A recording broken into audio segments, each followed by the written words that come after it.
พวกอันเวลาเจ็บไข้ได้ป่วยบ่สบายก็มาหาแม่ปิกเด้อบ่แม่นเราบ่เป็นหมอเด้อพยาบาลวิชาชีพเด้อคนผู้นี้พวกเจ้าว่าก็ธรรมดาบ่ทั้งเป็นเฒ่าแก่ร้านทองพร้อมทั้งเป็นเจ้าของตึกเซาบ้านเซาพร้อมแล้วก็ทั้งเป็นพยาบาลวิชาชีพพร้อมหมอเด่นบ่จักบ่ท่านคือเกี่ยวบ่แม่นสิถ่าแต่แม่ยิ้มผู้เดียวแต่ก็เวลาสิไปหาหมอโรงพยาบาลให้มาหาแอดมินให้มาอีแต้วเขาสิโทรหารถให้ดอกสมชายแน่หลายๆคนนั่นแหละเขาจะหารถให้ว่าเป็นถ่าบางที่เขาก็ลืมไปผุนไปพี่เด้อห้องพยาบาลเขาก็มีอยู่ถ้าตายเขาก็มีมองให้เขาพร้อมเอาตายทราบวันหนึ่งก็ได้โอ๊ตไว้แล้วก็เลยแล้วแล้วล่าผู้ใดปวดหัวเป็นไข้เป็นหวัดเป็นไอเจ็บท้องให้มาหาปุกปิกเด้อส่วนมากก็อยู่ในครัวนั่นแหละแต่พออยู่ครัวก็อยู่ห้องพยาบาลเพิ่นนั่นแหละเป็นพยาบาลตัวเป็นพยาบาลวิชาชีพบ่แม่นคนบ่มีความรู้อีหยังเด่นนะนั่นแหละถ้าสิพาให้รถไปหาหมอก็มาหาอีแต้วให้อีแต้วหาคนขับรถพาไปนะผู้วันขาเข้าอี้อันแล่มจันมันว่างมันก็พาไปคือคัดหาให้ได้เบิดนั่นแหละจังหวะจะล่อทางเถื่อมันเจ็บแห้งมีใครอีกเรื่องนึงแหละจังหวะบ่แม่นเพิ่นบ่มีความรู้มีอยู่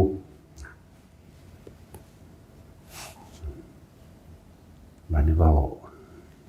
อิหยังล่ะ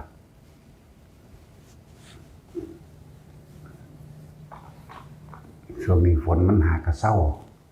จะพึ่งหดมันก็ได้ดอกให้ดินมันละนั่งน้ำจักน้อยแน่ต้นไม้เฮาหากระจืดตัวเอาได้เพราะฝนมันแส่อยู่เลยเนาะฮู้ให้มันแห้งให้มันเบิ่งดินแห้งๆคักๆซะก่อนจังหดก็ได้ครับหดต้นไม้ก็ดีประหยัดน้ำในดินน้ำ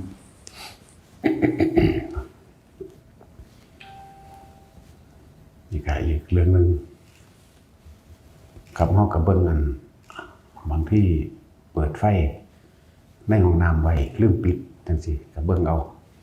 เปิดไฟในห้องน้ำหรือเปิดน้ำค้างไว้คนมันหลายขึ้นเพื่อน้ำเฮาอันบ่พอใส่เฮาจังสิบ่ได้ซื้อถ้ามันบ่พอใส่เฮาซื้อได้บ่แม่นบ่ซื้อได้น้ำรถที่เขาไปเอามาจากประปาในเมืองนั่นน่ะเอามาเติมถังถ้ามันน้ำบ่ทันนั่นนะเริ่มซอยกันประหยัดน้ำตัวมีแต่ว่าเพิ่นมีเงินหลายอยู่ดอกใส่โลดว่าซั่นสิเอาเงินมาแต่ทางใดหลายมีแต่เฮ็ดกับเฮ็ดบ่ได้มีเหลือก็พอส่ำนี้แหล้วพอได้จุนเจือกันไปส่ำนี้นึงเด้บ่ได้เก็บมีแต่เฮ็ดเบิดหลายอย่างที่พวกเขาทำความเข้าใจกันถ้าเจ็บไข้ได้ป่วยก็มาหาปุกปิกถ้าบ่อยู่ในครัวมันก็อยู่ห้องพยาบาลเพิ่นนั่นแหละถ้าต้องการไปหาหมอก็ให้แต้วของสิหาคนขับรถไปให้ดอกไปโรงพยาบาลไปเอายาหรืออิหยังก็ว่าไปนี่ว่าให้ทำความเข้าใจกันมันบ่ปล่อยกันถิ่มดอกถ้าตายก็สิเผา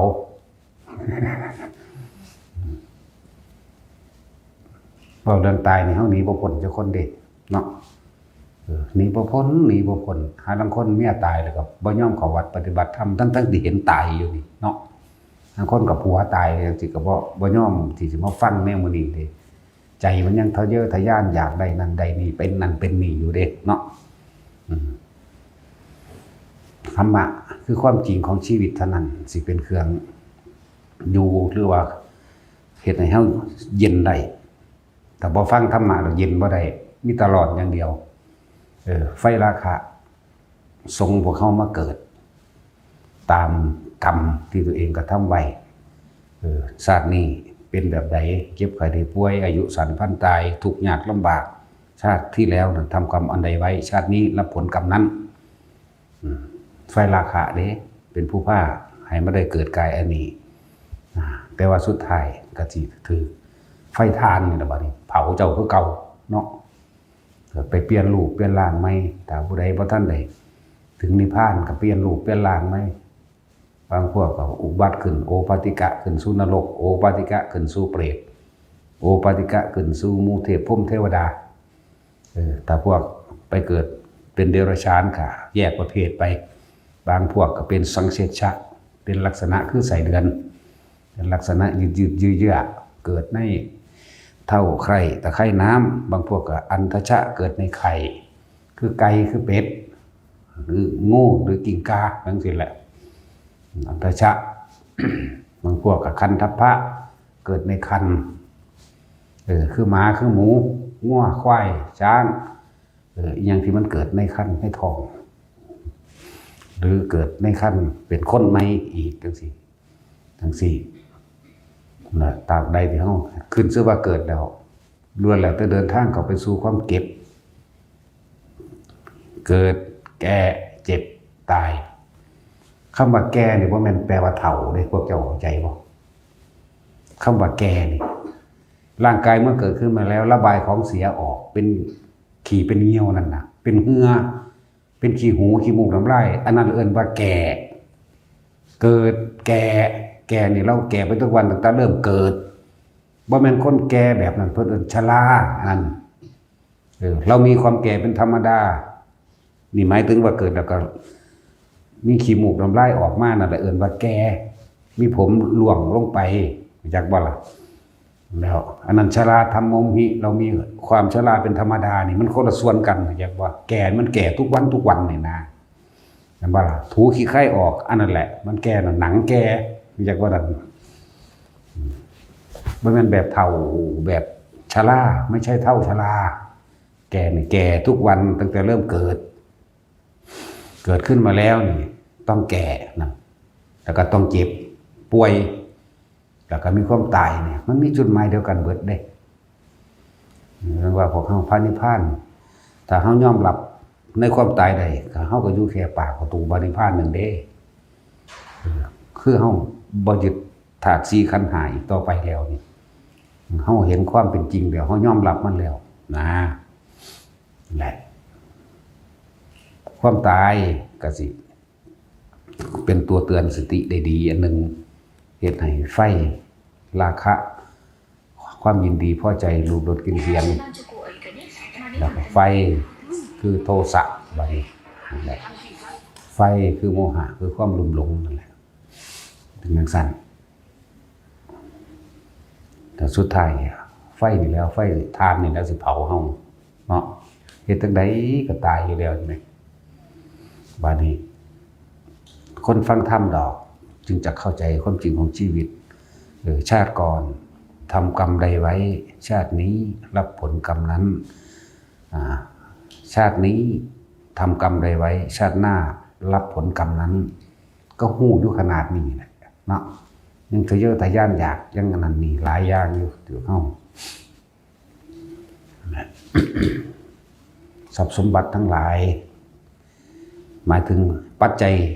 แปลว่าเครื่องสืบต่อหรือเครื่องอาศัยของมูลสัตว์ทั้งหลายอาหารเป็นที่หนึ่งบนบ่มีที่อยู่อาศัยก็ตามคือสัตว์เดรัจฉานทั้งหลายมันบ่มีที่อยู่เป็นหลักแหล่งกระสานมันก็แค่หากินซื่อๆเนาะแล้วจึงบอกว่าอาหารเป็นที่หนึ่งของเป็นที่หนึ่งเป็นสิ่งสำคัญของสรรพสัตว์ทั้งหมดเลยเหมือนพวกขอทานพวกไร้บ้านขอให้เขาอยู่กินได้เถอะขอให้เขาได้กินเถอะนั่นบ่นั่นแล้วเป็นที่ระงับดับเวทนาในความหิวซื่อๆได้ล่ะนั่นแล้วอาหารยารักษาโรคเป็นที่ระงับดับเวทนาในความเจ็บปวดเครื่องนึ่งห่มนั่นมีกระไดบ่มีกระได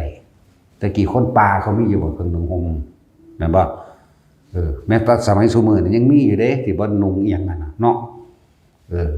ที่อยู่อาศัยเป็นเทวสุดท้ายนี่เพิ่นจัดลำดับมา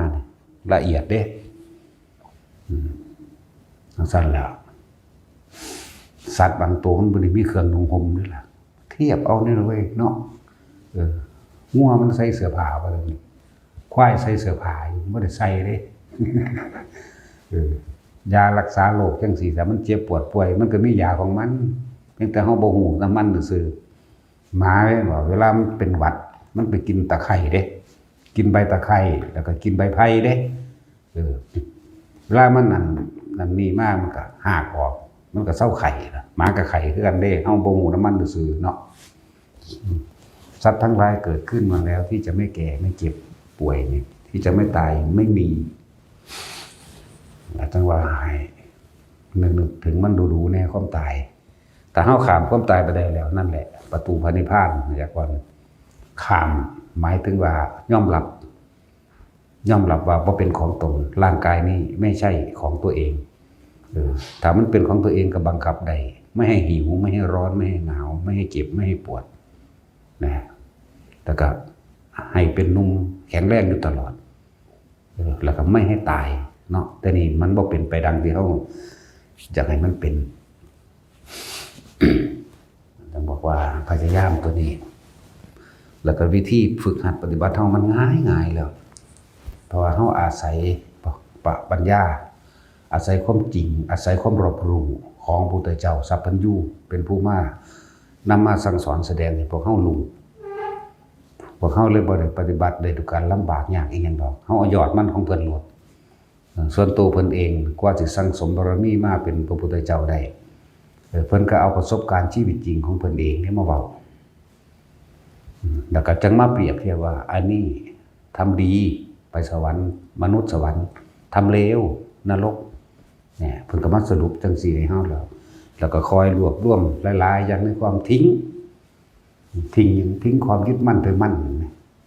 มาสรุปทิ้งแล้วเพิ่นก็บอกเฮาเบิดล่ะทุกข์คืออันนี้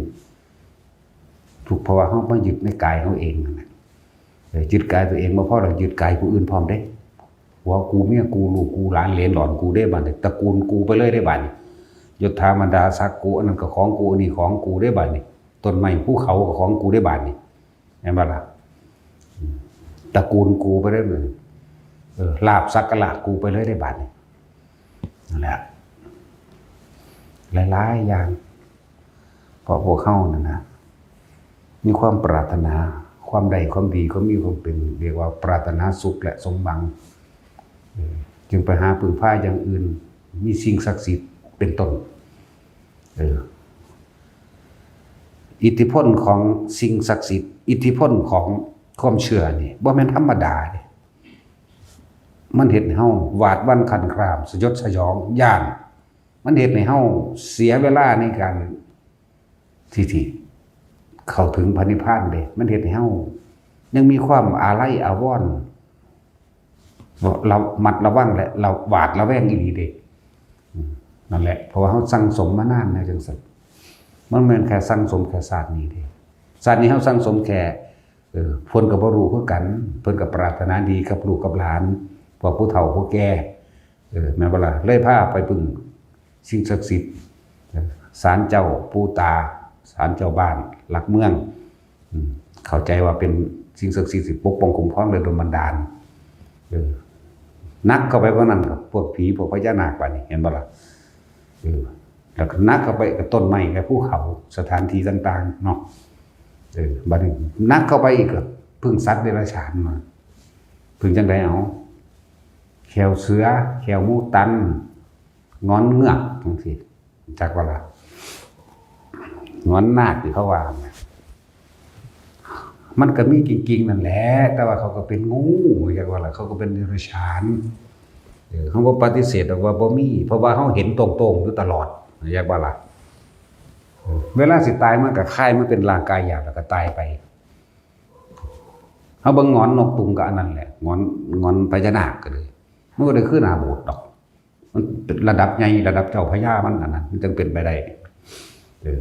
เขาก็มาให้อยู่4-5 อันพี่ทำฝ่ามือนี่เป็นแบบฝ่ามือนี่เด้อ งอนก็สิเป็นแบบฝ่ามือเนี่ยจังซี่แล้วก็แงบลงมาแบบคืองอนไก่นั่นแหละอันเดียวกันเป๊ะแต่ก็มีกระดูกมันสั่นแหละก็บ่แม่นของพิเศษอีหยังเฮาก็บ่ถือเอาดอกแต่บ่เชื่อก็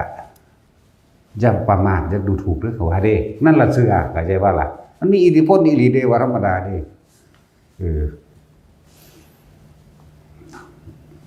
เฮาบ่เชื่อเลยแหมแต่เขาบ่ได้ดูถูกบ่ได้ประมาทคือมันซื่อๆนี่แหมก็ฮู้อยู่ว่ามันมีแต่ว่าเฮาบ่ได้ไปสนใจว่ามันสิเฮ็ดหยังดลบันดาลให้เฮามีความสุขได้บ่ดลบันดาลให้เฮาร่ำรวยอีหยังได้ดอกบ่ปกป้องอีหยังเฮาได้ดอกถ้ามันปกป้องได้จริงมันก็ปล่อยมันห่างๆมันนี่พังเลยเว้ยมันก็พากันกันมารักษาเอาตัวเครื่องไม่ขึ้นพระธาตุได้นี่ก็พันกับฟ้ากันมาห้านลงฟันลงกันตัวเนาะแต่ว่ามันมีฤทธิ์มีเดชมันก็เพียงบ่ได้งามคือเก่าคนไปรักของในตามวัดตามว่าอารามต่างๆตามพระธาตุเจดีย์ต่างๆมีแต่คำสาคำลือความเสื่อพญานาครักษาศาสนานะรักษาแม่มึงบอกจักบอกแต่คนอยู่แท้ๆก็ยังเอาบ่อยู่เนาะนาคนี่สิเป็นรักษาศาสนานั่นแหละรักษาพระธาตุตะกี้ว่ามี12ตนมั่งมี7ตนมั่งมีแต่คนแล้วพากันโบกปูนอยู่หั่นเนาะแต่คนได้พากันเฮ็ดเอาแต่พระมหากัสสปะมาสร้างไว้แล้วคือมันคือบ่ใหม่อยู่คือเก่าเรื่องมันคือห่างแต่ว่ารักษานี่คือคนที่มีตกอยู่ใต้อำนาจเลยเป็นอิทธิพลแห่งความเชื่อแล้วก็เชื่อว่าพญาครุฑดลบันดาลปกป้องเชื่อว่าอิหยังแน่ล่ะเชื่อว่าขี้เกียจ2หาง3หางซอยดลบันดาลเชื่อว่านกสาลิกาลิ้นทองพาขายของดีเนาะซึ่งบอกว่าเฮาต้องของหยาบๆแค่นี้มันเป็นหยังทั้งพากันถิ่มบ่ได้ทั้งที่มันบ่อาจสามารถพิสูจน์ในตัวเองได้นี่เห็นบ่ทุกคนบ่เคยเห็นนี่ฟังอยู่นี่ทุกคนบ่เคยเห็นนี่นาคก็ดีครุฑก็ดีเห็นบ่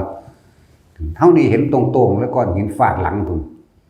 มันได้ขึ้นมาหยอกกูบ่ให้แม่มึงก้อนหินสำกำปั้นฟาดใส่หลังกุกคนนึงพุ่นตัวอยากลองกับอีพ่อมึงบ่ทันตัวนั่นแหละทุกคนที่ฟังอยู่นี่น่ะบ่เคยเห็นซ้ำมีแต่การได้ยินได้ฟังเสื่อมสอนกันให้เชื่อว่ามันมีฤทธิ์มีเดชมันบ่ล่ะเว้ยขึ้นจากน้ำโพมันซ้ำกบเผาเลยล่ะทั้งก้อนหินฟาดใส่ลงเบิ่งมันก็บุ๋มลงไปก็มันเจ็บมันคือบ่พ่นไฟมาใส่เฮาปุ๊บพอดีแล้วก็เอาจีมันเลยเนาะตัดสินเฮามีแต่สิพากันต้มกินแกงกินนั่นเด้น้ำฮ้อนข้าวปุ้น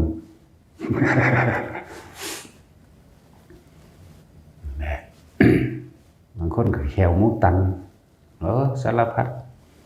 เสื้อไปของหยาบๆแค่นี้ทิมบ่ได้จะฝันว่าสิเข้าใจธรรมะจะฝันสิเข้าใจเรื่องครบจริงของชีวิตเจ้าของเองอย่าไปคาดคิดว่าเจ้าของสิรู้ทุกข์คืออะไรสาเหตุทุกข์คืออะไรหนทางดับทุกข์คืออะไรต้องทำยังไงมันนี่อย่าไปพลาดฝันว่าจะเห็นยิ่งมู่ภิกษุสงฆ์นักบวชไปหาเห็ดแนวมื้อนี้เด้อโอ้ยมันจะเอายังไปสอนเขาเนาะสิสอนเขาออกจากทุกข์ให้เขาเห็นทุกข์ได้จังได๋ของหยาบๆแค่นี้เฮ็ดบ่ได้พระวินัยหยาบๆธรรมดาเด้ซั่นมื้อนี้บ่ได้เฮ็ดตามพระวินัยเลยแม่นบ่ล่ะละออกในความเชื่อถือสิ่งศักดิ์สิทธิ์ทั้งหลายแค่ความเห็นนึงได้ละนี่เนาะแล้วจังได๋สิเอาไปสอนเรื่องมรรคผลนิพพานเป็นแต่ของก็บ่เคยเห็นแนวจังซั่นซ้ำพวกเกกิทั้งหลายทำท่าสั่นงอกแงกๆท่าได้เลยว่าบ่เคยเห็นกันแล้วกันเรียนมาจากตำราสื่อปากต่อปากพร้อมกับหยังเขาเอิ้นหยังญาทานพาทานเจ้าของทานเรียกว่าล่ะเกกินั่นเกกินี่เอาวาดเอาน้ำจากตำราถ้ามันเห็นของจริงของแท้แล้วมันก็ละออกในความเสื่อมมันดันดลบันดาลบ่ได้มีแต่มาขอบุญได้ล่ะแม่นบ่ล่ะถือเฮาแต่รูปในประวัติปู่มัน ผู้ชอบผู้หยังเขามาฟังธรรมเขามาขอบุญกุศลแม่นบ่ล่ะอันนี้เจ้าของบวชเขามาแล้วไปหาขอเขานี่นะกูก็เงินหลายแม่นบ่ซั่นบวชเขามาแล้วถึงมาไปขอเขาพระญานาคตรงนี้ศักดิ์สิทธิ์เด้อว่าได้บัดนี้อยากได้หยังขอเพิ่นเด้อกล่าวคาถาบูชาว่าซำนี้จุดธูปซำนี้จุดเทียนซำนี้ใบลานี่วันนั้นบัดนี้ไปขอเลขขอหวยน้ำเขาเนาะนั่นแล้วคนทั้งทุกข์อยู่แล้วทั้งตัวคนให้มันทุกข์เก่าๆแม่นบ่คนที่เขาหาพุทธศาสนาเขามาหาหนทางคนทุกข์เลยแต่ภิกษุนักบวชทั้งหลายเหล่านั้นเฮ็ดให้เขาทุกข์เก่าๆอีกตัวหลอกต้มให้เขาทุกข์ไปอีกทุกข์ไปกับการเกิดเวียนว่ายในวัฏสงสารนี่แหละจังว่าเรื่องหยาบๆแค่นี้บ่อาจสามารถละทิ่มออกได้เนาะสักลิงสักลายมื้อนี้แม่มันบ่ล่ะสิไปเว้าเรื่องทุกข์สมุทัยนิโรธมรรคสิไปเว้าเรื่องปฏิจจสมุปบาทได้จังไดเนาะแหละจังว่าให้เลือกเฟ้นหาเอาเด้อห่มผ้าบวชเข้าไปแล้วสิเป็นผู้วิเศษวิโสเลยแต่มันบ่แม่นเด้สิเป็นคนหูทิพตาทิพมันบ่แม่นต้องฟังเอาเปรียบเทียบเอาพระพุทธเจ้าพวกเขาเลือกเฟ้นเอาอยู่ได้ล่ะนาดีนี่ลงทุนน้อยได้ผลมากเรียกว่าล่ะส่วนหน้าเลวซ้ำลงทุนมากไม่ได้อะไรเลยซะโดยซ้ำไปได้ฮอดนรกพุ่นแล้วธรรมดาคือเราเห็นส่วนมากก็มันก็มีส่วนมากทีเดียวเนาะพวกภิกษุนักบวชทั้งหลายนี่มันสิเท่ารุ่นได้ก็สร้างแต่พาเขาไปขอหวยเอาเลขเอาเบอร์นั้นนั่นนี่หรือซักลิ่งซักไล่ต่างๆนานาอย่าจะไปจากว่าปลุกเสกอันนั้นปลุกเสกนี่หยุดพวกเจ้าสิทุกข์เก่าๆพวกเจ้าสิไปหยังปลุกเสกหยังกับปลุกเสกไปตายแล้วตัวมันเองก็สิตายคือกันเห็นบ่ล่ะนะพวกทำลายพระวินัยของพระพุทธเจ้า ทำลายหนทางเดินสู่มรรคผลนิพพานของตนเองแล้วก็นำผู้อื่นสู่ความตกต่ำนำคนอื่นเข้าสู่อบายภูมิอีกต่างหากเขาเสือหัวปักหัวปั๊มจนได้เสียเงินเสียทองซื้อเอาแหวนพญานาคลูกแก้วพญานาคโอ้ยมันบ่อืดอยู่ตลาดอินโดจีนพุ่นสั่งเอาสิเอาแบบใดเสี่ยวใหญ่ซำใดเนาะจังซี่สำโองนี่เจ้าสีได้ก็ได้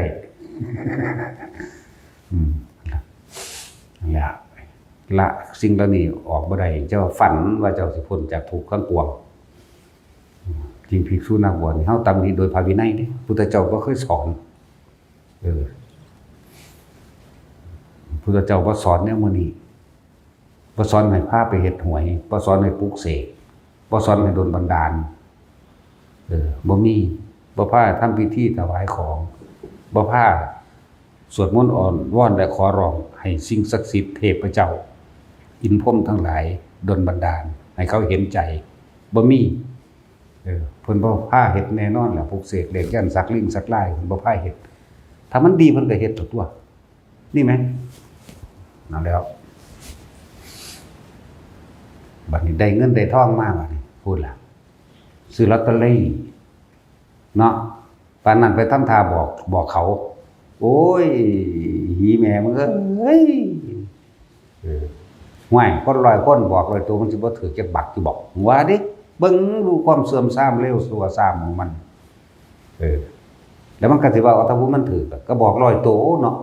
มันก็สิถืออยู่ตัวจักโตนึงคนก็ไปถือเอาตัวมันถือเด้เนาะมันสั่นแล้วสัวซามคือหยังนี่เด้พวกม่านขวางความดีของผู้อื่นหลอกลวงเขาตัวเองบ่ดีแล้วพาผู้อื่นบ่ดีอีกนะไสยศาสตร์มนต์ดำบัดนี้โอ้ยใส่กูในเถิดกูนั่งเว้าอยู่นี่หลายปีแล้วให้โคตรพ่อโคตรแม่มึงผู้ใดเก่งอยู่มึงได้เอามามึงสิสู่อานาปานสติกูอยู่บ่เนาะสั่นแล้วนั่นแหละละออกให้เบิดว่าภิกษุนักบวชทั้งหลายไปสวด งานศพนั่นนี่หูจักอยู่บอกเขาคิดแนวใดพวกนั้นบ่จักหยังยังได้คนสิตายบ่มีเงินมันบ่มีเงินไปใส่ค่าหวยมันค่าเบอร์มันค่าลอตเตอรี่มันติดหนี้แม่ค้าขายเลขเต็มอยู่หาเรื่องอันเป็นข่าวขึ้นมาไต่กันน้ำวัดน้ำว่าแต่ถึงเลขแล้วไปใส่บ่ได้ปูนขึ้นห้างซื้อของจับใจเงินทองน้ำห่างน้ำทรัพย์สินค้าซื้อโทรศัพท์ไปธรรมดาว่าเปลี่ยนรุ่นนั้นรุ่นนี้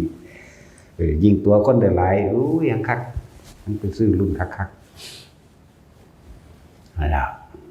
นี่แต่ซื้อของมาประดับประดาอย่างที่บอกเนี่ยผู้ใดทางจักวาญาติสนิทมิตรสหายของเจ้าของเองก็ต้องตกไปในสู่ที่ต่ำลุ่มหลง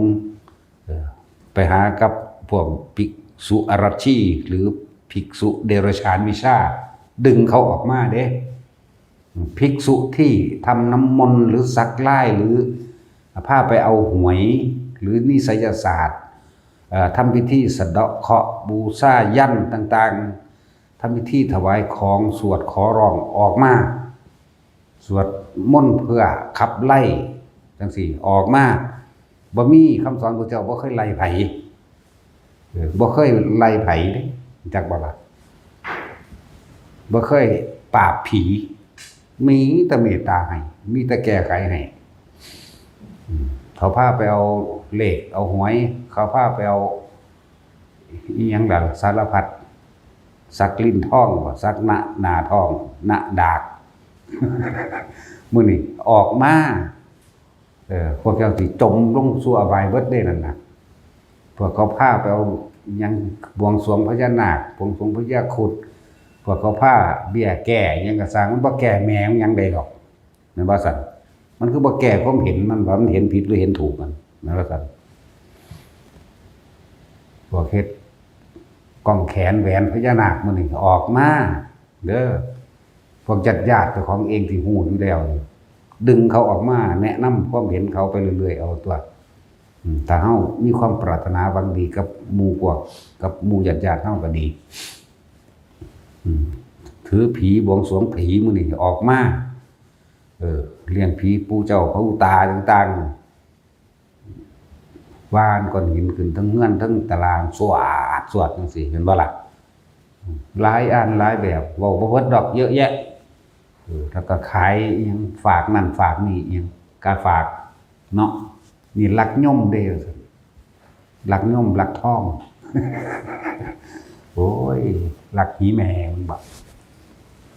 ถ้าพวกหมู่ภิกษุนักบวชเฮ็ดนี่เฮาตำหนิเข้าใจบ่ล่ะนี่คือเอาพระศาสดาตำหนินี่เข้าใจบ่ล่ะพวกทำนายทายทักดูดวงดูไฟดูฤกษ์งานวันเกิดเข้าใจบ่นี่หาเลิกให้เขาไปแต่งงานสิมึงบ่รู้จักบ่มันเป็นสังฆาทิเศษพุ่นมึงบ่รู้จักบ่ชักจูงบ้านนั้นเอาลูกคนนั้นเอาลูกคนนี้ชักจูงให้เขาคนเอากัน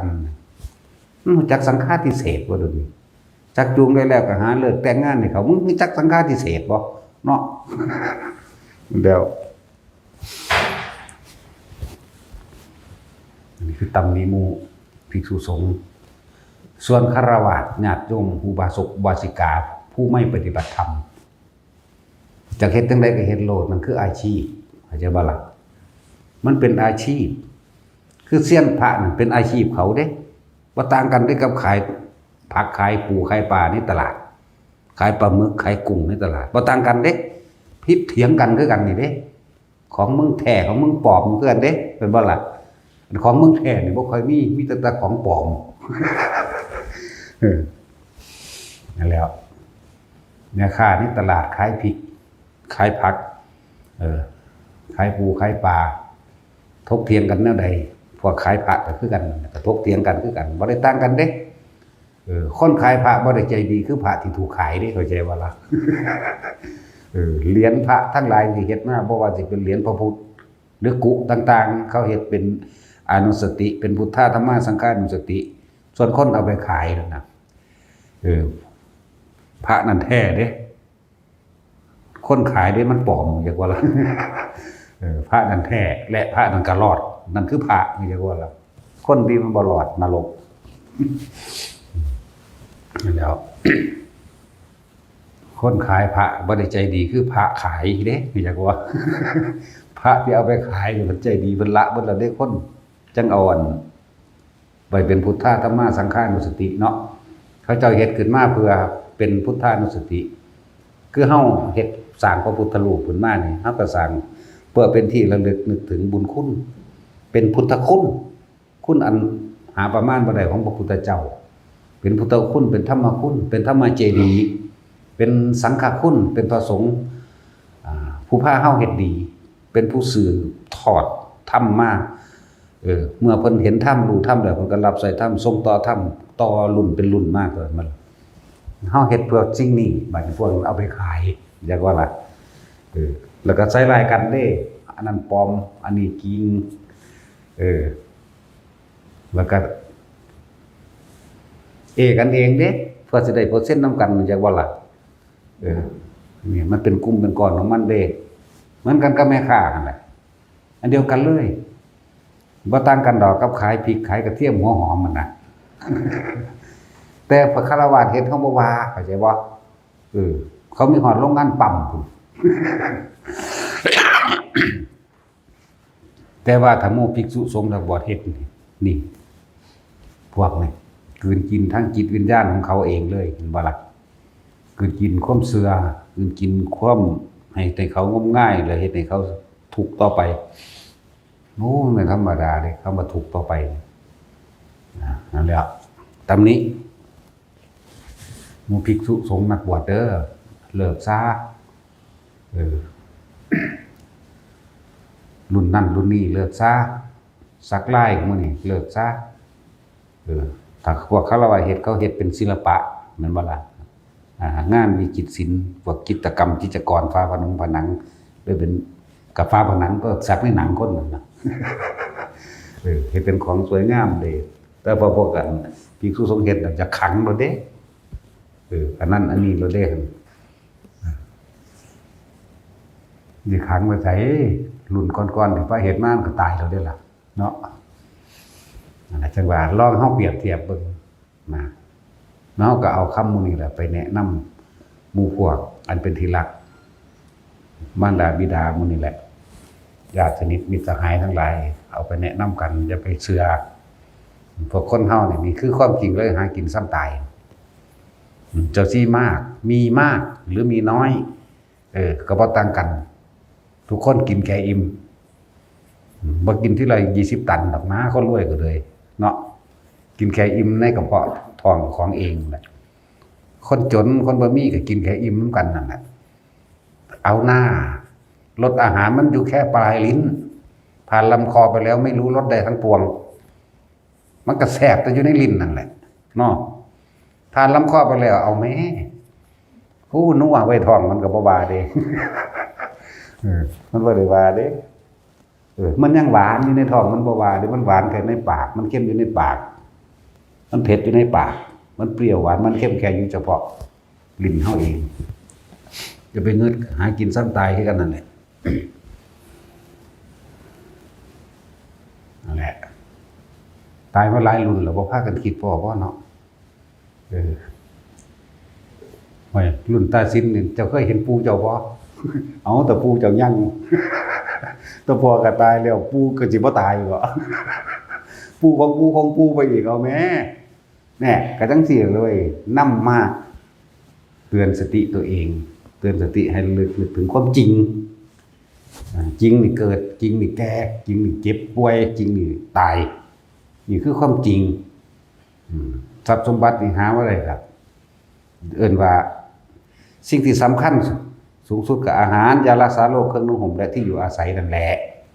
บัดนี้เป็นแค่ว่าปัจจัยเครื่องอาศัยสืบชีวิตไปเพียงแค่รอวันตายนี่ได้นั่นจากว่าล่ะอาหารบ่ได้ก็แบ่งปันแน่โลกนี้ที่อายุยืนหรืออายุสั้นก็อยู่ที่ความเมตตาความแบ่งปันซึ่งกันและกันการให้เป็นการให้นี่เป็นการสื่อสารที่ดีที่สุดในหมู่มนุษย์ทั้งหลายให้ด้วยความเมตตาคือว่าเฮาเห็นคนทุกข์คนยากอย่าไปซ้ำเติม หรือเฮาเห็นคนขอทานหรือหยังก็แล้วแต่ที่บ่แม่นแบบอาชีพเข้าใจบ่หรือว่าคนเดินทางไกลตกทุกข์ได้ยากเวลามันถึงเขาลำบากไปขอเขากินน้ำร้านข้าวแกงน้ำร้านก๋วยเตี๋ยวหรือโรงอาหารของอาหารใดก็ปั่นเขากินโลดเขากินแค่อิ่มนั่นแหละดำคาบแค่คาบเดียวนึงดอกเด้อไปก็ดีมีน้ำใจความหิวเป็นโรคอย่างยิ่งขาคนก็ได้เด้ถ้ามันจนตอกว่ามันหิวก็ขามันขาคนเด้เขาบ่ได้เป็นโดยสันดานโจรเขาบ่ได้เป็นโดยสันดานขี้ขโมยหรือความเห็นแก่ตัวของเขาจำเป็นมันหิวมันบ่ไหวแล้วล่ะเขาจังเข้าไปขอกินบางคนบ่ได้กิน2 มื้อ3 มื้อแล้ว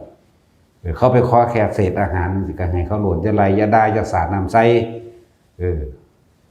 บัดมันโสตายมันขาเด่นเนาะก็คนดีๆนั่นแหละ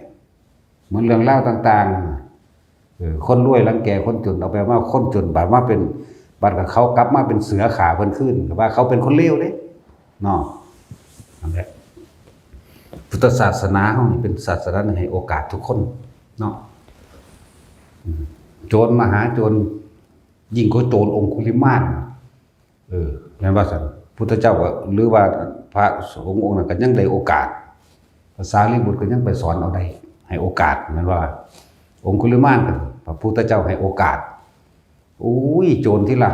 500ลูกศิษย์พระสังกิจจะสามเณรลูกศิษย์กุบาลกัสสปะสามเณรลูกศิษย์สุมาณะสามเณรลูกศิษย์พระศรีวรียังละ500มัน 2,000 ก็ได้มีแต่โจรมหาโจรในโอกาสนั่นแหละเหมือนกับคนไปขอเขากินแน่เขาขอเขาไก่เขากินโลดมันบ่ล่ะเขาอิ่มแล้วเขาก็ไปดอกเขาก็ขอบคุณเขาจื้อได้ดอกเพราะว่ามันเป็นคนที่คือจวนตัวและจำเป็นบ่แม่นโดยสันดานแม่นบ่ล่ะบ่แม่นอาชีพมันก็ละอย่างกันเมื่อเขาฟื้นมาได้คนจังซี่นะคนบ่รักบ่คนยอมพวกนักปราชญ์บัณฑิตแม้จะตกทุกข์ได้ยากก็ไม่ทำความชั่วเสียเลยเด้คนทั้งหลายเหล่านี้สิกลับขึ้นมาซอยเฮาเองดอกนั่นบ่ล่ะนั่นแหละเฮ็ดไปเฮาก็บ่หวังดอกเฮ็ดไปโลด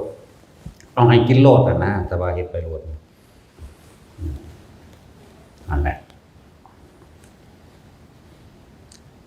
แต่ว่าคนได้ยินฟังธรรมเท่านั้นเด้จังสิเข้าใจได้เนาะผู้ใดมีญาติที่กำลังหลงผิดในการไปเชื่อสิ่งศักดิ์สิทธิ์ต่างๆเชื่อเทพเจ้าหลงไปในทางผู้วิเศษพวกนี้คนเสียเงินย้อนผู้วิเศษเยอะแยะเด้อเขาตัวว่ามีพระธาตุเสด็จดีดปึ้งขึ้นนี่มันเอาไว้ในนี่ไว้จักบ่มันมีเหตุเกินดีดของมันอยู่แต่จากลงมาเก็บกอบเอาวันเข้าใจว่าเขาเป็นผู้วิเศษนำไปงมง่ายไปบ่เป็นแสนเป็นล้านมีเด้อสิบอกให้เด้อแต่มันพิเศษมันก็เสกให้คนบ่ป่วยของตัวเนาะที่พิเศษทางใดนั่นแหละหลายพวกดอกพวกเขาอันทำศรัทธาพระธาตุเสด็จกำเอาลูกแก้วกลางอากาศระวังดีๆพวกนี้กำเอาพระธาตุพระเถิดมันสิหลายคักปานนั้นบ่พระธาตุพระอรหันต์ของเล่นเจ้าที่จะไปกำเอารู้บ่นั้นแม่นบ่ซั่น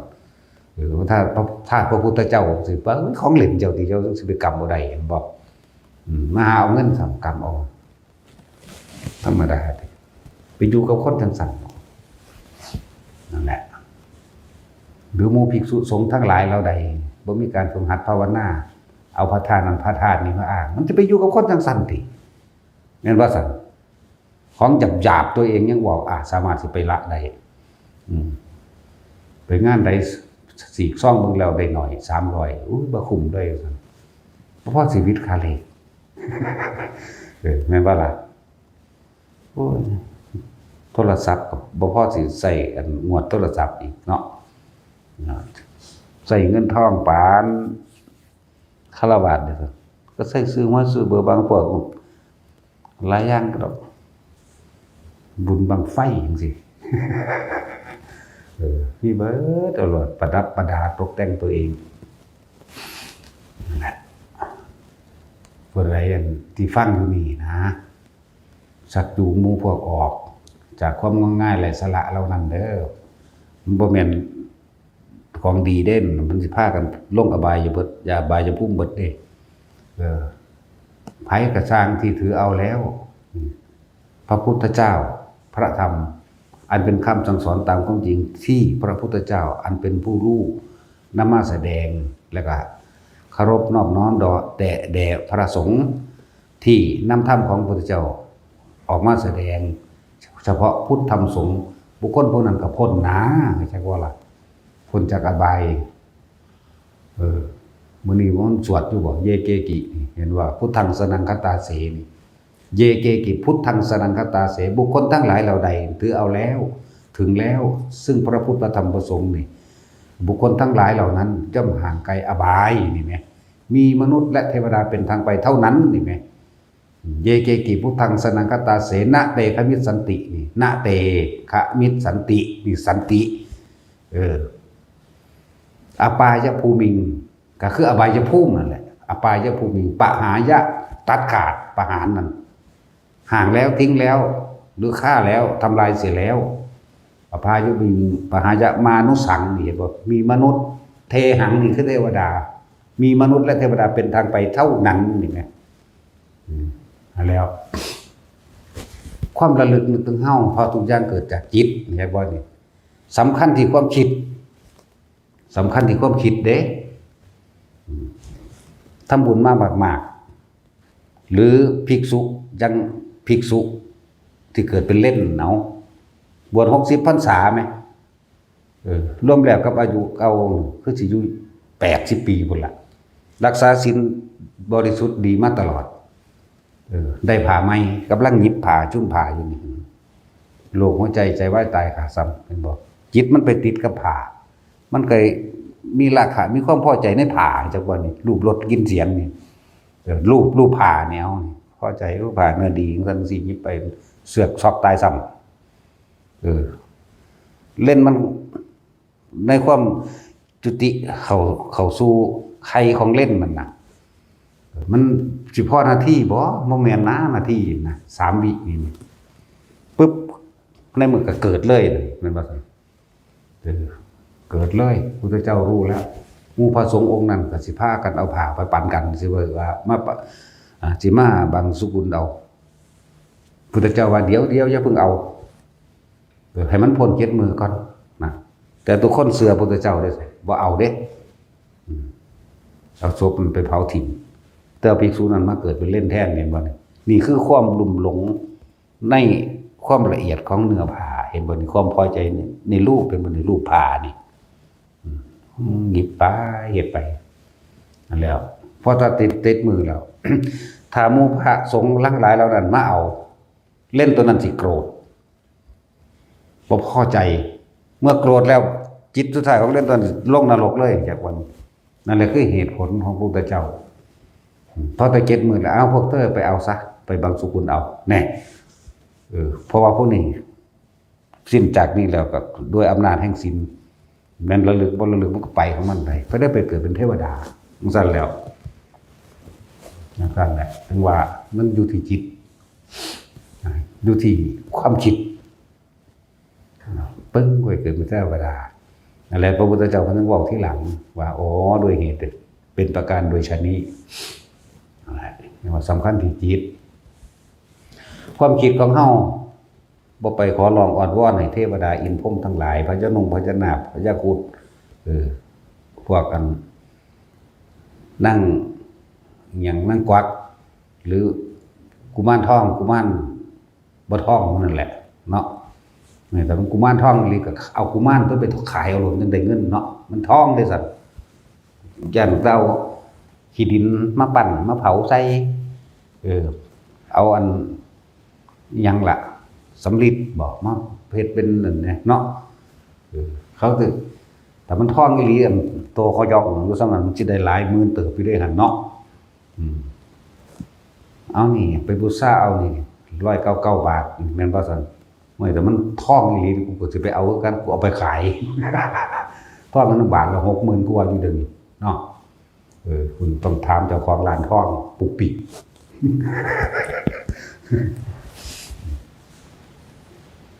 นั่นแหละให้เลิกขาดออกเสียจากสิ่งทั้งหลายเหล่านี้ แต่ว่าหมู่ภิกษุสงฆ์ของหยาบๆสาระเลวขนาดนี้ยังบ่อาจสามารถละได้มีแต่เขาสิพาพวกเจ้าทั้งหลายที่เขาไปหลงงมง่ายน่ะสู่มหาอเวจีทั้งเบิดนั่นแหละส่วนฆราวาสเขาจะเฮ็ดก็เฮ็ดตัวเขาสิเฮ็ดจังได๋ก็นั่นเป็นอาชีพแหมพระบ่ได้มีอาชีพเด้มันบ่ได้บ่ล่ะบ่ได้มีอาชีพเด้เฮามีอยู่2อย่างเท่านั้นเด้คันธาธุระเมื่อบวชเข้ามาแล้วฝึกศึกษาพระวินัยเพราะว่าเฮาบ่ทันได้รู้จักอันใดควรอันใดบ่ควรอันใดผิดในถูกเฮาบ่รู้ปุถุชนทั้งนั้นเด้ก็มาบวชเห็นบ่ล่ะแล้วเฮาบ่รู้เฮาก็ศึกษาก่อนคันธาธุระศึกษาท่องบนทรงจำให้มันรู้แกงท่องจำให้มันได้แล้วก็รู้แกงอย่างดีโดยความหมายในสิ่งที่เฮาศึกษานั่นแหละนะเมื่อศึกษารู้แกงดีเข้าใจดีแล้วมันก็เกิดการปฏิบัติตัวบัดนี้มันบ่มีอยู่2อย่างคันธาธุระนี่ธุระของพระสงฆ์และวิปัสสนาธุระมีเท่านี้เมื่อศึกษาได้ดีแล้วก็ไปปฏิบัติตัวนั่นแหละวิปัสสนาธุระก็คือ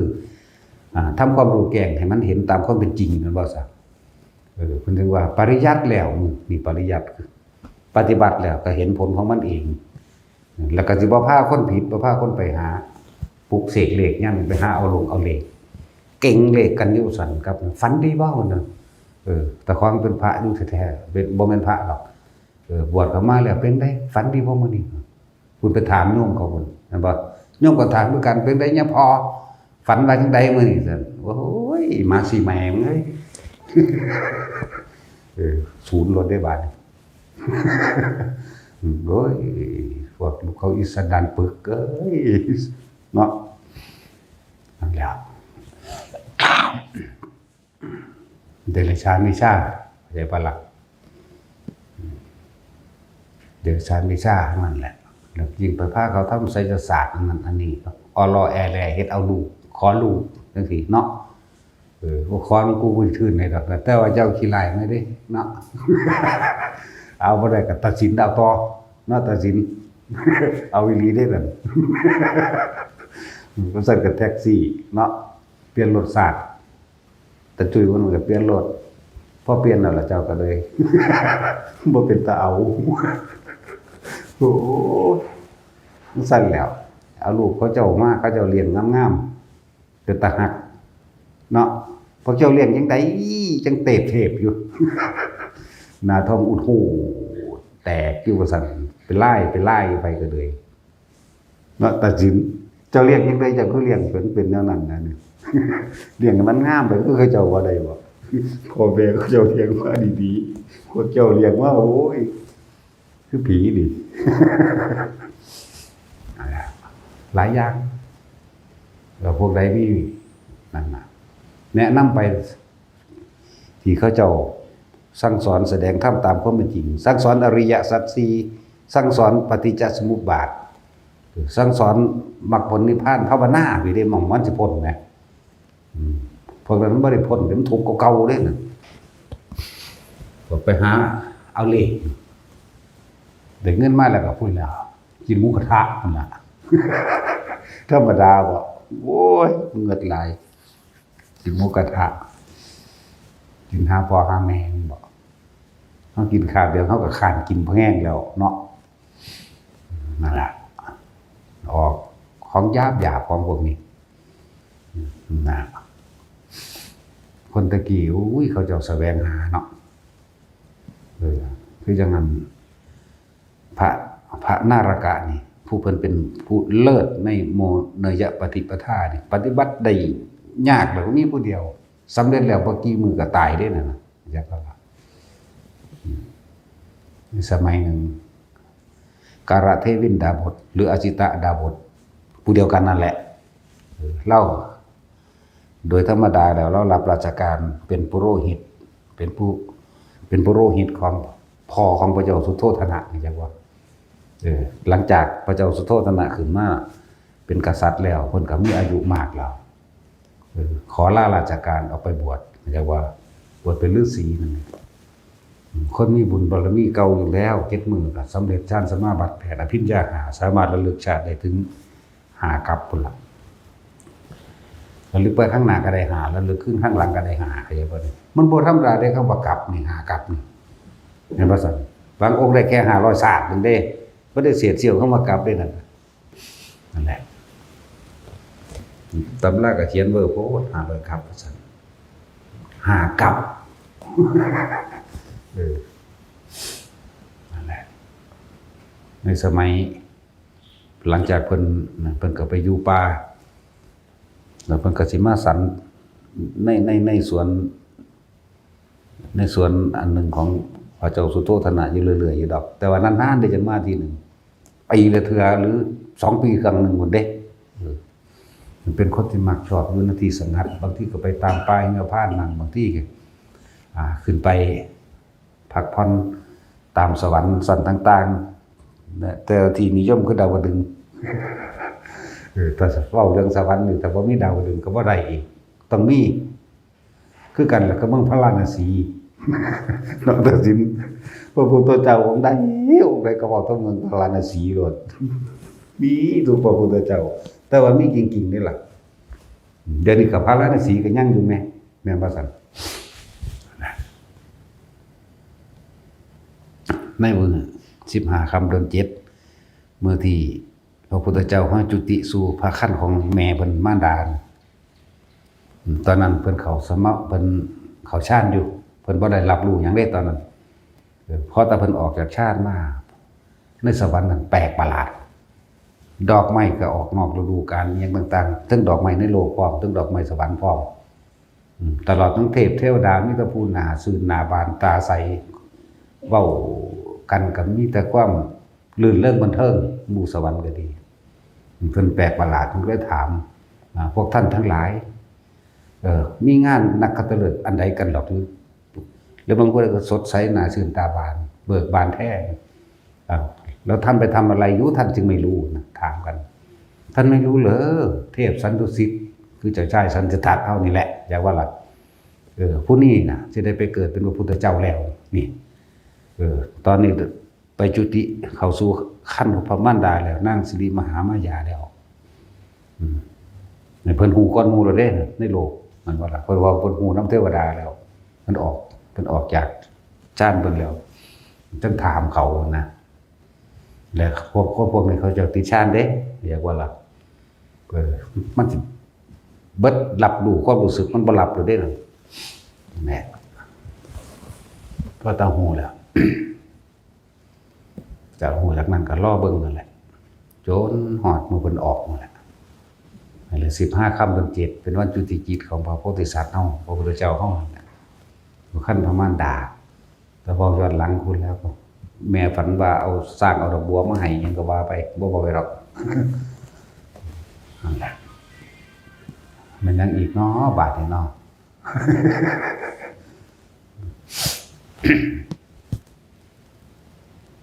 หลังจากเพิ่นคลอดออกมาแล้วเพิ่นตอนคลอดก็มีเหตุการณ์เกิดขึ้นอย่างละ32เลยตอนจุติก็มีเหตุการณ์เกิดขึ้น32อย่างหมดเลยคนตาบอดหูหนวกก็เกิดกลายเป็นตาดีหูดีคนน้อยเปียเสียขาปัญญาอ่อนก็เกิดกลายเป็นคนปกติสัตว์ที่เป็นศัตรูกันอย่างเช่นพังพรกับงูก็เกิดกลายเป็นหักกันในหมู่นั้นเข้าใจบ่นี่แล้วก็บ่เป็นศัตรูกันตลอดเลยเด้ในมื้อนั้นแต่ก็สิยาวตลอดหลายๆอย่างเกิดเป็น32อย่างมั้ยแม้นรกทั้งหลายก็หยุดทำงานนะบ่มีการลงโทษจังซี่นะสัตว์ทั้งหลายแล้วนี่ก็ได้ออกหาเสพส่วนบุญไปจังซี่นะนั่นแหละมันคือมีในหั่นแหละจนสุดท้ายแล้วเมื่อเพิ่นคลอดออกได้จัก 6-7 มื้อการละเทวินดาบทครับมาเบิ่งแล้วก็เบิ่งลักษณะของว่าพระพุทธเจ้าเป็นลักษณะใดกับมีปุริสลักษณะ32ประการครบถ้วนบริบูรณ์ฟ้าตีนก็มีไล่ธรรมจักรฟ้ามือก็มีดอกบัวยังก็ว่าไปนั่นแหละเพราะแต่เห็นน่ะให้ซะก่อนทางมันพ พ่อเพิ่นเข้าใจว่าที่มีเหตุร้ายหยังขึ้นกับลูกเพิ่นนั่นนะเราว่ามีเหตุร้ายหยังดอกที่ให้เนี่ยเสียใจครับเสียดายว่าเจ้าของบ่ได้ทันว่าผู้นี้สิเกิดเป็นพระพุทธเจ้าแน่นอนนะและนี่แหละผู้ทำนายก่อนหมู่คือผู้นี้ว่าท่านแม่นพราหมณ์108มีพระยากลท่านจะบอกอันเดียวว่าท่านแม่นผู้นี้ก่อนหมู่แล้วนั่นแหละเพิ่นทำนายอันเดียวนึงเด้มันบ่ได้ทำนายแนวอื่นอีกเด้แต่ในหนังน่ะก็ทำนาย2อันมันบ่แม่นอันเดียวของจริงเพิ่นนั่นน่ะได้เป็นแน่นอนหลังให้แล้วก็หัวเป็นหยังคือหัวบัดนี้มีหยังเหตุการณ์หยังอีกนะโอ้สัตว์ทั้งหลายสิได้ตื่นแล้วออกจากความฝันออกจากความมืดออกจากอวิชชาสิได้หลุดพ้นออกจากวัฏสงสารอันนี้แต่เสียดายถึงให้อีกผู้ข่าวบ่ได้เห็นบ่ฮู้ว่าสิเอาหยังมาสอนนะผู้นี้ตรัสรู้เป็นพระพุทธเจ้าแน่นอนนั่นแหละพระเยซูโทษนาเพิ่นสิเอาชาวชายศิษฐะนี่มากราบเด้จักว่าล่ะคนรุ่นนั้นกราบไผบ่ได้เด้หัวแตกเก็ดเสียงเพิ่นเด้นั่นน่ะว่าสิเอาน้อมใส่บ่แม่นติเกิดอภินิหารขึ้นเอาตีนไปเหยียบอยู่เทิงชฎาของฤาษีเพิ่นนั่นแหละนั่นแหละเป็นการไหว้ครั้งแรกพ่อไหว้ลูกครั้งแรกเพราะว่าอาจิตะกาลเทวินตบุตรนั่นน่ะพระไหว้ก็เลยได้ไหว้นำนี่คือการไหว้ลูกครั้งแรกเพราะฤาษีผู้นี้เป็นที่เคารพศรัทธาของกรุงกบิลพัสอยู่แล้วนะได้ไหว้นำกันไปเบิดหมดนั่นแหละหลังจากนั้นเพิ่นเบิ่งแล้วว่าเพิ่นบ่ทันเพิ่นเลยกลับขึ้นไปเลยไปส่วนเอาพระนารกะ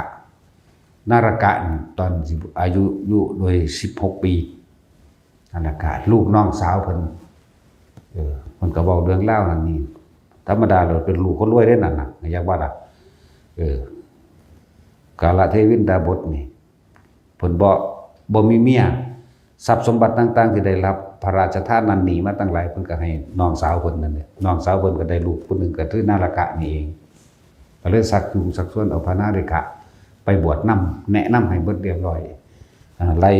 ลุงไล่เบิ่งแล้วว่าเจ้านี่สิได้ท่านพระพุทธเจ้าองค์นี้แน่นอนเห็นบ่ลุงก็บ่มีหยังที่เลิศประเสริฐยิ่งกว่านี้สิมาให้แล้วล่ะให้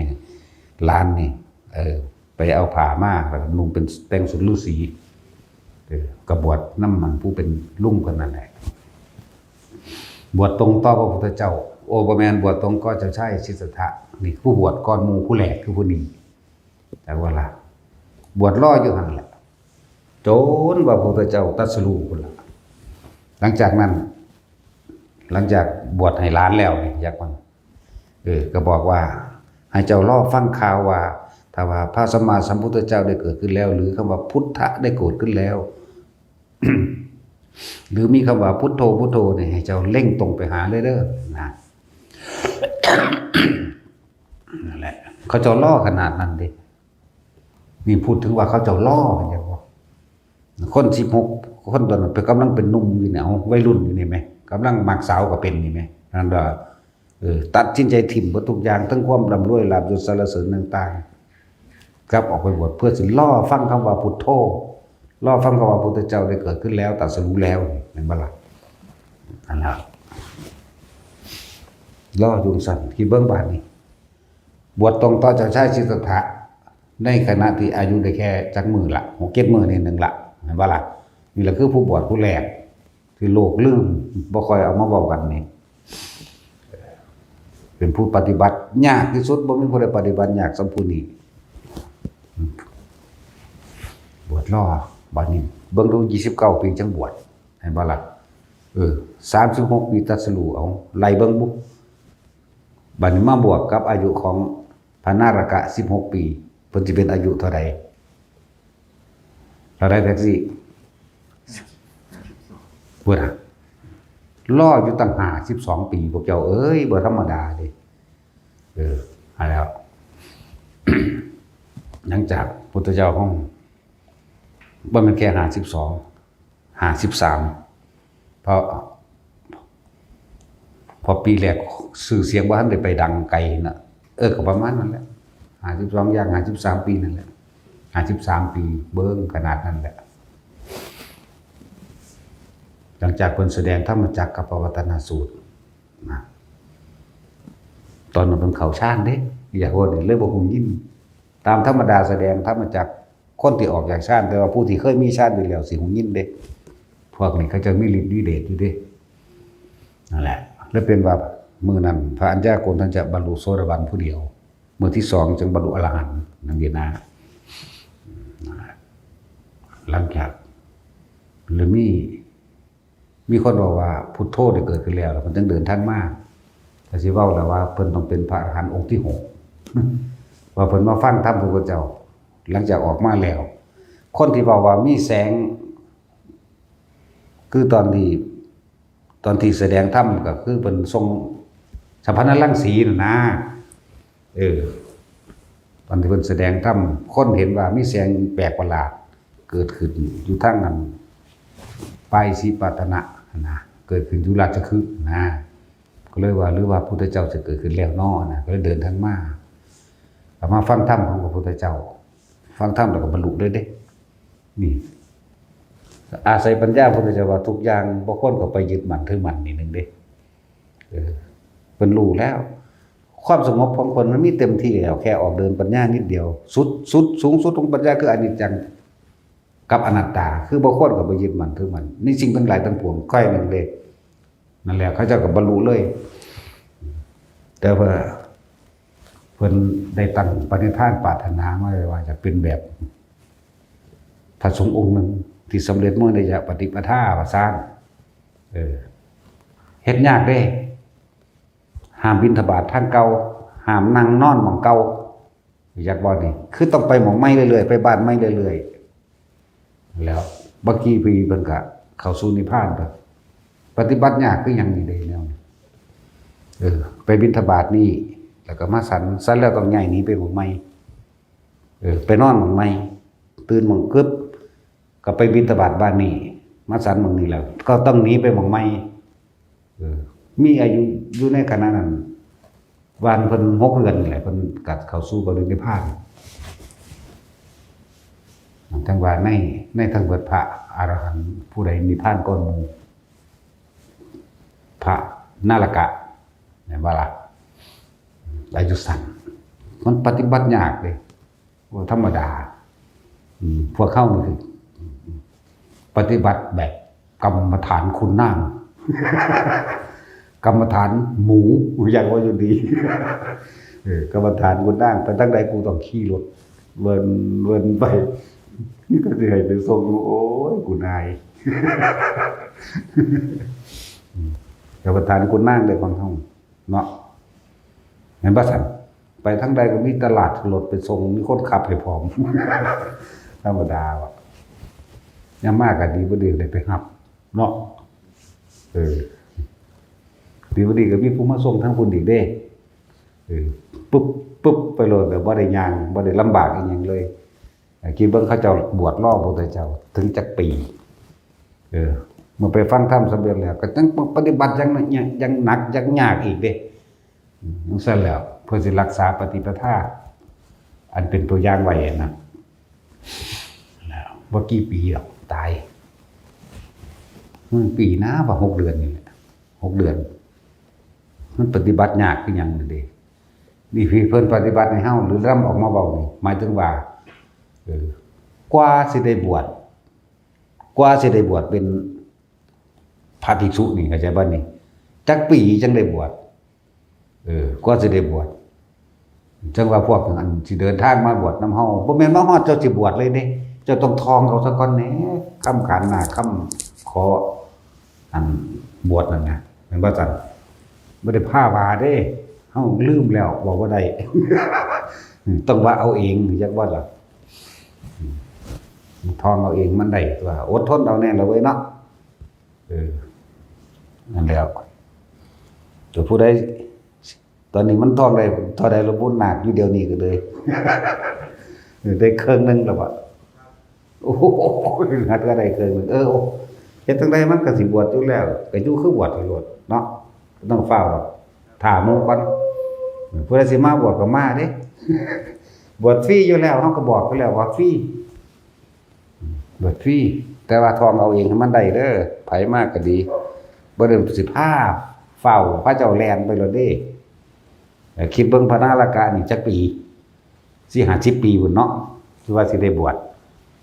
ยิ่งสมัยเก่าตะกี้ก็4-5 ปีพุ่นที่สิได้บวชมันบ่ธรรมดาเด้นี่ย่นลงมาเหลือ1 ปีมั่ง2 ปีมั่งย่นลงมาเหลือ5 เดือน6 เดือนมั่งย่นลงมาเหลือ3 เดือนเหลือ4 เดือนมันบ่ธรรมดาเด้เขาเจ้าเบิ่งอยู่หั่นเด้นิสัยก็เลยขี้คร้านไปนึงสิบวชมาหาแมงอยู่ได้บัด บ่ได้เอาเด้บวชมาแล้วมันก็คือเก่านั่นแหละมันก็ขี้คร้านคือเก่านั่นแหละแล้วก็เบิ่งแต่ว่าคนบ่เคยเห็นหยังคนขี้คร้านเฮาก็คอยดัดสันดานเอาตัวให้ไปเฮ็ดงานนั้นเฮ็ดงานนี้เฮ็ดไปเรื่อยๆคือหยังวะมันชื่อว่าอะไรหลวงพี่อันนั้นนะบักมันยางมากหนาวๆน่ะไปทุดงนี้เดี๋ยวนี้นะผู้บาซ่านั่นแหละก่อนตัดยอดมาบอกให้ไปเฮ็ดงานผมไม่ชอบทำงานเหมือนกัน โอ้ยผู้ใดสิชอบทำงานบักห่ามึงว่ะผมไม่ชอบทำงานผมไม่ทำว่าทำมันก็ดีว่ะแต่สุดท้ายแล้วก็เฮ็ดได้ล่ะโอ้บ่แม่นเป็นเดือน2 เดือนผมบอกครับมันสิได้บวชเนาะหรือ3 เดือนพุ่นบ่เอาไปเอามามันเฮ็ดงานเก่งบัดนี้ เอาให้บวชเนาะบ่จักบวชบัดนี้มึงตั้งใจมึงบ่บวชเด้อเอาบวชก็บวชเด้อนี่จังซั่นตัวคนบ่เคยเฮ็ดเวียกเฮ็ดงานพ่อแม่เอาแต่ใจแม่มันนั่นแหละเอาแต่ใจมันเนาะแม่นก็ฟังนี่แหละ ด่าแม่มันพอนั่นแหละปฏิขยันเฮ็ดงานเด้บัดคนปูนก็เป็นเฮ็ดนั่นเฮ็ดนี่หลายอย่างเป็นเบิดนั่นแหละจังว่ามันฝึกได้คนมันฝึกได้ตั้งแต่หมามันยังฝึกได้เว้ยคนยังสิฝึกบ่ได้แต่ฝึกบ่ได้ก็ตายซะก็ทำไมหั่นเนาะนั่นล่ะผู้สิบวชผู้ใดสิบวชก็มาบวชนี่ฟรีโอ้ดีคักปานนั้นล่ะเนาะเกี่ยวกับเรื่องป่วยก็เบิ่งตายก็เผา บ่ไหวเด้หรือสิไว้ประแดกนั่นแหละคนตายมันได้มีค่าสำไก่เด้เอาแม่ศพไก่กับศพคนเอาไปไว้แม่ไผสิเอาหยังไปกินเจ้าหยังตัดสิน เอาไก่พุ่นเด้เนาะขนาดไก่โลละ100ก็สิซื้อเอาไก่พุ่นเด้แต่ว่าอันนี้ให้เป็นหมื่นบ่เอาเด้เนาะศพนี่แล้วมีค่าอีหยังเด้จะมีค่าก็ตอนเฮามีชีวิตอยู่นี่แหละคนเฮาอยากเฮ็ดกับของเป็นคนมีค่าน่ะต้องทำประโยชน์เพื่อผู้อื่นเข้าใจบ่ล่ะสิ่งใดที่มันเป็นประโยชน์เป็นกุศลเป็นอย่างที่ทำให้ผู้อื่นมีความสุขโดยธรรมคือตามความเป็นจริงบ่เป็นไปด้วยความเบียดเหตุแหละเกิดมาเนี่ยเคยมีค่าอีหยังจะมีค่ากับไผบ่แม้ก็ค่ากับตัวเองก็ยังบ่มีได้หลายคนบ่เข้าใจได้ค่ากับตัวเองเนาะตัวเองยังไม่มีค่าสำหรับตัวเองเลยจะไปมีค่ากับอะไรกับบุคคลผู้อื่นนะเห็นแก่ตัวแม่นบ่เห็นแก่ตัวรังแกเบียดเบียนข่มเหงมึงสิรวยหรือมึงสิจนก็ช่างตรงนี้บ่ได้เกี่ยวบ่เป็นเครื่องวัดค่าระหว่างคนรวยหรือคนจนแต่ว่าเครื่องวัดค่าของบุคคลทั้งหลายคือการทำประโยชน์เพื่อผู้อื่นเท่านั้นจึงจะมีค่านั่นแหละเพื่อโดยไม่หวังสิ่งใดตอบแทนได้จึงสิมีค่านอกนั้นบ่มีค่าตายมันใครมันไปนรกมั่งเกิดเวียนว่ายอยู่หั่นแหละนี่เห็นบ่ตัวเองยังไม่ยกค่าตัวเองออกได้เนาะสุดท้ายตายไปนรกก็เยอะแยะเข้าใจว่าล่ะเอาสมัยท่าน